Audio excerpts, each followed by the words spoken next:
Kaya siguro lapis ang gamit ng mga bata para malaman nilang pwede pang itama ang mali.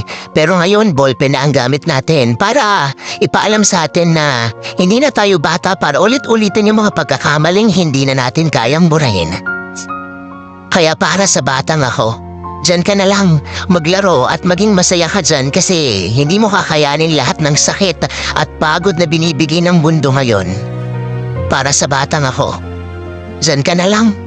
Kasi libre pa lahat dyan. Kasi dito, kahit Sabado at Linggo, kailangan kong magtrabaho.